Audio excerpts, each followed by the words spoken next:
अस्सलाम वालेकुम। उम्मीद करती हूँ आप सब बिल्कुल ठीक होंगे। बहुत सारा वेलकम आपको मेरे चैनल पे। बहुत दिनों के बाद मैं फिर हाज़िर हूँ और आज की जितनी भी वीडियो है ना, किसी एक दिन की वीडियो नहीं है कि मैं कहूँ कि मैंने एक ही दिन सारा वीडियो शूट किया था। सुबह सहरी के टाइम अलार्म से मैं उठती हूँ और आज जब मैं उठी ना सुबह के टाइम, सहरी के टाइम, तो मैंने सोचा बाहर का थोड़ा सा व्यू कैप्चर करूँ आप सबके लिए। बहुत माशाल्लाह से रौनक है सहरी के टाइम भी और अफ्तार के टाइम भी एक अपनी ही रौनक है। तो आज बहुत सारे दिन गुजर चुके हैं, वीडियो नहीं आई है।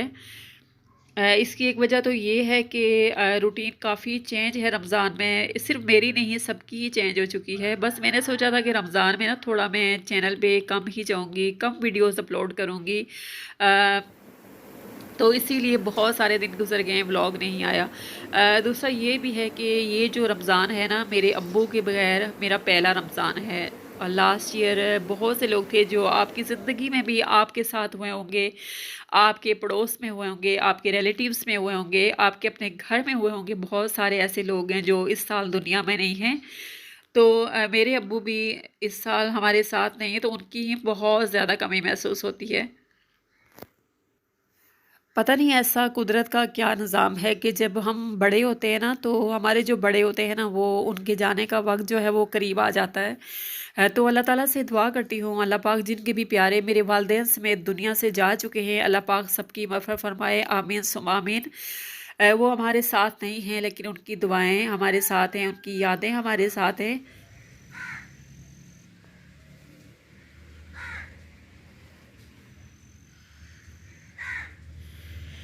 आज व्लॉग मेरा बहुत दिनों के बाद आ रहा है, जिसकी वजह से ना मुझे वॉइस ओवर करना बहुत मुश्किल हो रहा है। एक तो वजह ये है कि मेरा गला बहुत ज़्यादा दर्द कर रहा है फिर से, क्योंकि सुबह मैंने ठंडा पानी पी लिया और उसके बाद फिर से गला जो है ना वो दर्द कर रहा है। तो इसलिए ना मुश्किल हो रही है मुझे। तो ये चटाई आप देख रहे हैं, मेरे बच्चों ने काफ़ी ज़्यादा इसके ऊपर चीज़ें गिरा दी थी खाने पीने की। तो सोचा मैं बाहर की जो है वो क्लीनिंग करूं, उसके बाद घर के अंदर किसकी क्लीनिंग स्टार्ट करूं। तो सबसे पहले मैंने चटाई को वॉश किया, फिर सारा गार्डन जो है मैंने वो क्लीन किया और उसके बाद मैं आई थी अपने रूम में।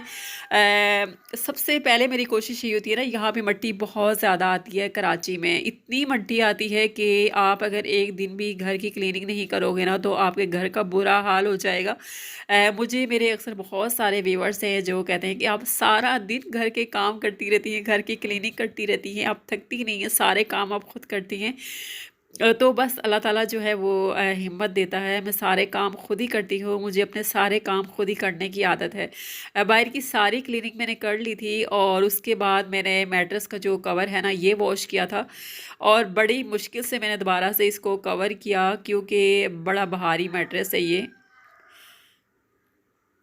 तो बस मेरी अभी कोशिश यही थी कि जल्दी से मेरा रूम क्लीन हो जाए, बच्चों को मैं एक जगह बैठा दूं और उसके बाद बाहर की जितनी भी क्लीनिंग है ना वो स्टार्ट करूं।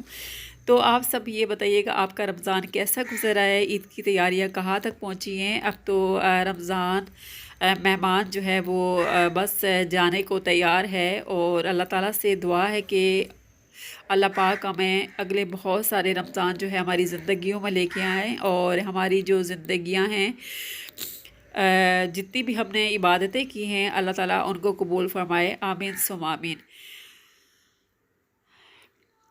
पौधों को मैंने पानी देना था, काफ़ी दिन गुजर चुके थे, आई थिंक 3-4 दिन जो है वो गुजर चुके हैं और यहाँ का जो मौसम है ना वो अब चेंज होता जा रहा है।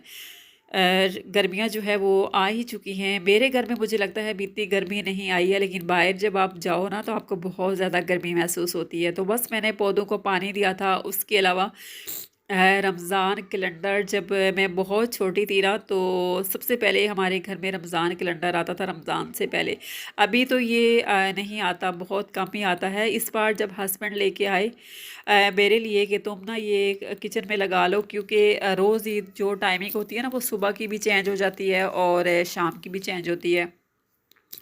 तो इसको देख के ना बार बार मेरी कोशिश यही होती है कि मैं बार बार जो है मोबाइल देखूंगी। बेहतर यही है कि मैं कैलेंडर जो है ना अपने सामने कहीं लगा लूँ और बस इसी को देखूँ। मुझे पता होगा कि सहरी का टाइम आज क्या है और अफ्तार का टाइम क्या है।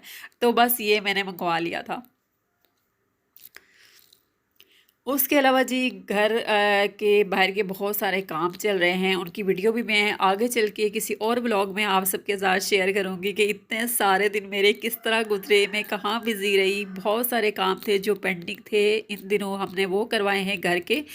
और यहाँ पे अफ्तार का टाइम था, मैंने अफ्तार जो है वो बनाया था हम सबके लिए। लेकिन हमारा जो अफ्तार होता है ना वो बहुत सिंपल होता है, दो चार चीज़ें होती हैं जो मैं बनाती हूँ।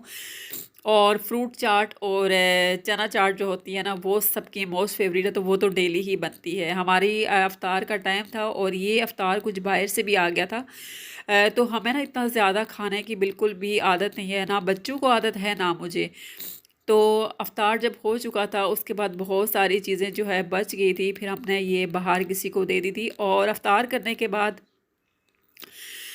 सारे दिन की जो थकावट होती है ना, बस जो ही अफ्तार होता है, नमाज होती है और उसके बाद बस कोशिश होती है कि जल्दी से जो चाय है ना वो किसी तरह बन के बस आ जाए। तो मेरी तरह आप सबको भी इंतज़ार होता है, किस किस को कमेंट बॉक्स में ज़रूर बताइएगा। यहाँ बस मैंने चाय बनाई थी और मैं जब भी चाय पीती हूँ ना मैं यहीं पे बैठ के पीती हूँ, और यहीं बैठ के फिर मेरी कोशिश ये होती है कि मैं आप सबके ब्लॉग्स भी देखती हूँ और आराम से सुकून के साथ में चाय पीती हूँ। तो यहाँ पे किचन मैंने समेट लिया था और कुछ खाना जो है बच्चों ने ज़ाया कर दिया था, इसको मैंने एक प्लेट में डाल के रख दिया था कि ये मैं डाल दूँगी अपनी मुर्गियों को या परिंदों को। तो वो इसको खा लेंगे, तो ऐसे ये जो है ना वो ज़ाया नहीं जाएगा। अच्छा, बाहर ना गार्डन में हमारा काम चल रहा है। मैंने रैबिट्स मंगवाए थे, आप सबको मैंने दिखाए भी थे वीडियो में। तो उनके लिए ना रैबिट हाउस बन रहा है, तो बच्चे बड़े एक्साइटेड थे कि वो बाहर जाके देखें। उनको मैंने घर में बिज़ी रखना था और तो ये सारा टाइम ना मैं उन्हीं के साथ स्पेंड कर रही थी कि बाहर जाके वो काम में ना डिस्टरबेंस पैदा नहीं करें, काम जो है वो होता रहे आसानी के साथ। तो सारा काम जितना भी हुआ था ना उसके बाद फिर से मैंने रात की बाहर से क्लीनिंग की थी, क्योंकि हर तरफ जो है वो रेत रेत हो गई थी। तो मेरी कोशिश यही थी कि फिर से मैं बाहर से जो है वो साफ़ कर लूँ। उसके बाद जनाब ये मेरे हस्बैंड गए थे सदर ज़ैनब मार्केट, तो वहाँ से ना आते हुए मेरे लिए कुछ शर्ट्स लेके आए थे। और ये शर्ट जो लेके आए थे ना इसका कलर बहुत ज़्यादा प्यारा था, मुझे बहुत अच्छा लगा था, और ये लॉन्ग शर्ट भी थी। लेकिन इसकी एक बात ये थी ना, इसके बैक साइड पे जो है ना ये चप्पल से बने हुए थे, जो कि उन्होंने लेते वक्त ना बस सिर्फ कलर पे फोकस किया और नहीं देखा कि कोई डिज़ाइन वाला तो नहीं बना हुआ, सिंपल है क्या। बस जैसे उनको मेरी ना कलर देखे और मैंने बताया था कि ये कलर मुझे अच्छा लगता है तो वो ले आए।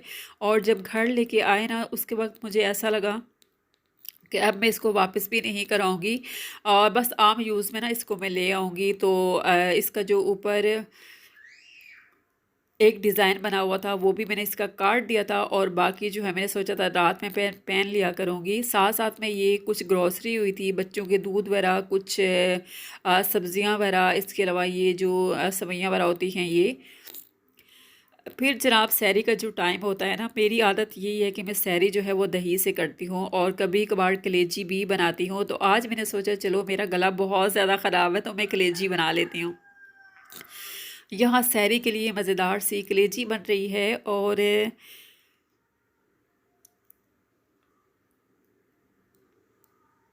फ्राई जो कलेजी होती है ना ये मुझे बहुत ज़्यादा पसंद है, चाहे सहरी का टाइम हो चाहे आम दिनों में हो, मुझे बहुत ज़्यादा पसंद है। तो जब भी मैं बनाती हूँ ना मैं फ़्राई कलेजी ही बनाती हूँ। तो यही पे वीडियो का एंड है, दुआओं में याद रखिएगा, मिलते हैं नेक्स्ट वीडियो में, तब तक के लिए अल्लाह हाफ़िज़।